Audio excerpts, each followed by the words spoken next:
Okay, let's talk fact. Do you want to be told a narrative or do you want to be told the truth? I want to be told the truth. Why I'm watching your show, I don't know. Do you want to know what really happened or do you want to know somebody's false version of it? Would you like your tax dollars to Well, those who want to hear somebody's false version of it, you found the right place. go to what actually solves a problem, not go into what creates one? Let's talk. Okay, so he's going to compare something that solves a problem and not one that creates it. Okay, remember that.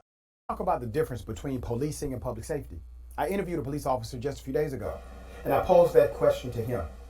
I said, do you see a distinction between policing and public safety in the United States of America? This man told me that policing and public safety are one and the same. I got him. You know what? That little story about him talking to that police officer, it never happened. Who was it? And it's hardly ridiculous to think that policing and public safety are one and the same, because police are an integral component of community safety. How? How can policing and public safety be the exact same thing? Well, They're not the exact same thing, and I highly doubt that the police officer told you that. police officers will say they're not trained to handle certain issues that may adversely impact public safety. For example, responding to a person that may have a mental health disorder. You see, that person should not be treated like a criminal. They are, in fact, a patient. Well, if they've committed a crime, they're a criminal. I'm sorry, Rashad, but I don't know if you know this, but sometimes the mentally insane can commit crimes. And by the way, what a ridiculous argument. The idea somehow that police must be able to handle everything that affects community safety. You know, when a tornado comes through and knocks all the power lines down on the road, the police aren't the ones that are called in to go and put the power lines back. Usually, those are people who work for the city and specialize in that kind of thing. When you have something in your drinking water, right, that might poison you, you don't call the police in to fix the problem. So this is what they call a straw man argument. All right. The straw man argument is that for police to be considered an integral element of public safety, they must be able to handle everything that affects public safety. That's ridiculous. And they should be treated as such. But police officers will say they don't have the proper training. Well, that's a public safety dynamic, right? Let's understand. I'm just wondering, is the person that you call in to take care of that problem with the mental health, are they able to handle all other aspects of public safety? For example, if you have a hostage situation, do you call those people in? Are we going to apply the same standards to them as you do the police, that they must be able to handle anything? What these two are. You see, public safety is the overall goal. Your goal is to get to a place where the public can be safe. That's your public safety model. That's your Brilliant. goal. Policing is one avenue in that model. That's one way to get there. But there are many ways you can get to better public safety. For example, investing into programs that prevent crime. Police really don't stop crime. They are reactionary agents by design. But there are some stats that show for every new cop a city hires, they effectively decrease their crime rate by 0.01%. Yeah. Hire 100,000 police, you reduce crime to nothing. Of course, this is just BS. There's no way that anybody could ever make a correlation between the number of cops that you hire and the change in crime rates. It's way too variable from one situation to another. In some cases, hiring more police might even actually increase crime. I think that those are rather rare, but it could happen. And in some cases, hiring an extra police officer might have a dramatic effect on crime. That actually do work. CVIs, community-based violence intervention programs. These programs work. Let me give you some examples. Homicides and non-fatal shootings have been reduced by as much as 60%. How many of you out there believe that? 60%. Really? Areas where group violence intervention models have been implemented. That's a big number. Let me give you more. Cities like Baltimore, New York, Philadelphia, Chicago have each implemented a cure violence program, and they have seen more than 30% reductions in shootings and killings from these programs. And I know what you're thinking out there. Well, wait a minute. Those places are like some of the most violent places in the U.S. And if anything, they're the poster child of increasing violence. And you would be right. So let's take a look at those one by one. Now, I do want to put a little bit of a disclaimer here. These community violence intervention programs like Ceasefire are only designed to work in particular neighborhoods, and they typically choose the most serious, most crime-ridden neighborhood to choose. In fact, when you apply for the grant, because I've done it, you actually have to draw a boundary to show where your program is going to operate. And of course, that's already problematic. I mean, violence isn't contained within a certain section, right? But okay, let's hold on to that. Let's take a look at each one of these in turn. All right, let's take a look at crime in Baltimore. Now, I'm going to use Wikipedia. They use FBI statistics. I have checked the accuracy of Wikipedia's homicide rates against the FBI's, and they're pretty much on. So I don't think there's going to be an issue here. So let's take a look at crime in Baltimore.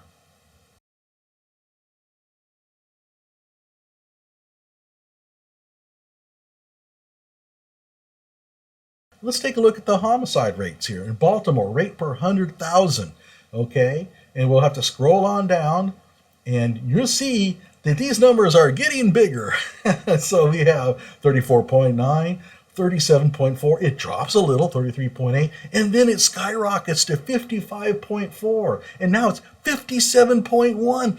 57.1 homicides per 100,000. Holy shit, that's violent.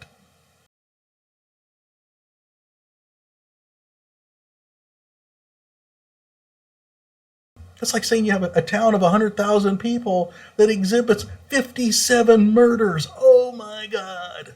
Now, homicides and murders are not quite the same. They're off by a little, but you get the picture. So, yeah, okay. Baltimore is probably not a good one there, Rashad.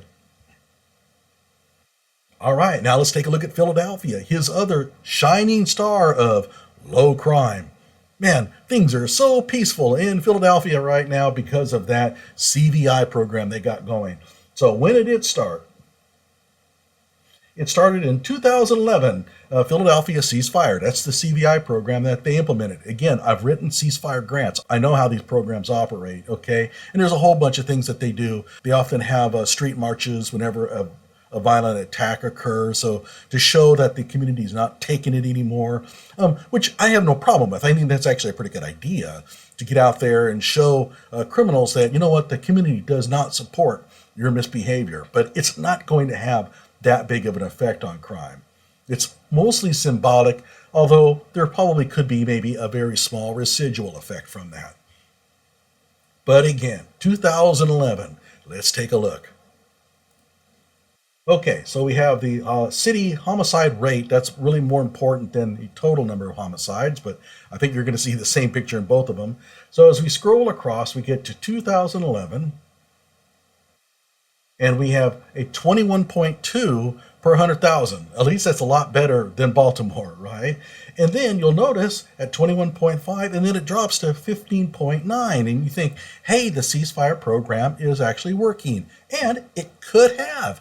The thing about these programs, though, is that you often have a very big effect in the first couple of years, and then it starts to subside as people kind of get a little tired of going out on the marches and stuff. It's just a natural process where, you know, you're very eager, you're very enthusiastic, and then it kind of wears off over time. So what's happened here, we get to 17.9, and then it starts to rise, and now it's 35. So the ceasefire program in Philadelphia probably not working very well. And keep in mind, again, it very well might be working in those regions that are defined by the ceasefire program. I just have a tendency to doubt it. I mean, those are usually the highest crime areas in the city, and I really find it hard to believe that if you had a major reduction in crime in those areas, you would still have a skyrocketing crime overall. It doesn't make any sense. So it went up from 21.2 to 35 in the 8-year span that the ceasefire program has been operating. Again, that doesn't necessarily mean that the violence has increased in the ceasefire region, but I have a feeling it probably has. Okay, so let's look a bit more at Chicago. Here is the CRED program. This is a big CVI program in Chicago, and they tell you all these statistics, again, compiled by grant managers, okay? Not the FBI. The FBI doesn't break it down according to region like that. You only get it for the city.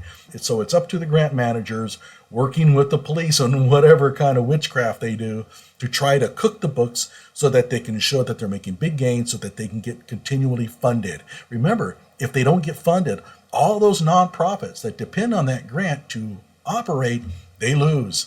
So all of a sudden, instead of $70,000 a year that you're getting for your nonprofit, you get zero. All right. So there is a big motive to fudge the numbers. So let's take a look down here. Got a women's program, youth program. The FLIP program recruits men and a few women who are very close to the streets to put down their guns, put on a CRED jacket, oh wow, okay, or a t-shirt, and occupy 80 to 90 of the most violent locations in the city during summer evenings and weekends. Let's see some of those CRED people in action. Also, Michigan and Wabash, the Chicago Fire Department, were told. I'm trying to pick out the CRED person. Does anybody see the CRED t-shirt or the jacket or whatever they were talking about? We'll just keep an eye on this. This year, along with paramedics and Chicago SWAT teams, all assisting in this investigation. Now, it's amazing how effective those CRED people were in toning down any violence from hotspots in Chicago this past summer. All right, let's take a look at Chicago. Now, Chicago is the oldest. I take that back. I think the first ceasefire program is Harlem. But Chicago was not too long after. It started in 1999. So let's take a look down here, 1999. And we have nothing for 1999, but we have 2000, which is 22.1. And that's actually probably a better starting point for the beginning of these trials, right? And we have 22.1, 22.9, and then it dips, okay? So let's go up here. Right now, it's at 29.6. I don't see a whole lot of crime reduction there. All right? I love it. Oakland, California. CVI programs have helped reduce the city's gun violence by half over a 7-year period. All right, let's take a look at that. Oakland, has reduced gun violence by half. Hey, I'm telling you, a half is massive. Does that hold up? Let's take a look. All right, it says here, 2013, Oakland implemented a gang violence reduction plan, Operation Ceasefire. Again, that's the CVI that he's bragging about. And he said over the 8-year span that crime has dropped by a half. Well, he said gun violence, all right? Well, let's take a look what's happened to crime over that time span. Let's see here. Okay, so here are the number of homicides. We scroll down to 2013, and we get 92. And it drops a little, 86, 83, 85, drops down to 72. It's at 120 now. Whatever, Rashad. Now keep in mind, you say, well, what about these dips? Those dips in violence were pretty much showing up in most of your cities across the nation. It was a time of relatively low violence. Now we're seeing upticks in violence pretty much in all of our cities. I don't know about you, but it doesn't look like the CVI programs like Ceasefire are really doing anything. There's more. Chicago's CREED program, which combines street outreach, coaching, which is mentoring, counseling, which is therapy, and workforce, which is a job. Okay? These are advocacy programs, basically, that advocate for the individual and provides wraparound services. They saw 50% reduction in gunshot injuries among its participants in only 18 months of implementation. That has to be one of the most dangerous experiments that I've ever heard. I don't think he meant to use the word participants there. What he meant to say was the affected community. Participants are people who are volunteering to actually participate in an experiment, but whatever. These stats are much better than a police officer's ability to stop or decrease crime. Oh, really? Why don't you ask, like Seattle, how they're doing without much of a police force, and ask them how crime has gone for them, huh? Go ahead. And by the way, unlike your ceasefire programs where you have to make up crap within a certain region, those statistics are verifiable because you can go to the FBI statistics and show that, holy cow, Seattle's become a violent place. So the question is, why are we having a debate? Let's be very clear. Public safety is your goal, once again. Police, well, they are part of that method to reach your goal. I thought that they were the problem, according to what you said at the beginning. CDOT programs are wholly underfunded, under-resourced. They're not sexy. Politicians don't really talk about them. The numbers can get complex. Programming can be, let's say, it can take some time, but it's worth it. The question is, why are you making excuses? According to you, they're having major gains in these cities. And now you're saying, well, now that's complex. It's really tough. The numbers are very complex. Really, I mean, they didn't sound too complex when you were reading them off there. Because the end result is a safer community. Which, by the way, is what public safety is about. That's right. A safer community like Boston and Chicago and Oakland and Philadelphia. Oh. All right, Rashad. Okay. The next time I'm talking about Rashad, we're going to go over some other things that I found in his LinkedIn, and they're pretty bad. So have fun with it, everybody. Like my video, subscribe to my channel, and stay tuned for more. Okay, what about Oakland? Oakland has a ceasefire program. I'll scroll on down here. Operation Ceasefire started in 2013 to combat gang violence. Well, let's see how it did.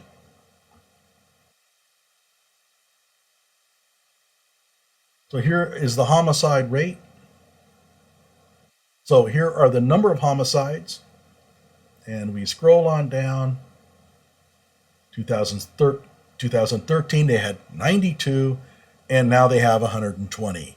Now, keep in mind, that's not a tremendous gain, but that's still significant. Most importantly, it's not a reduction.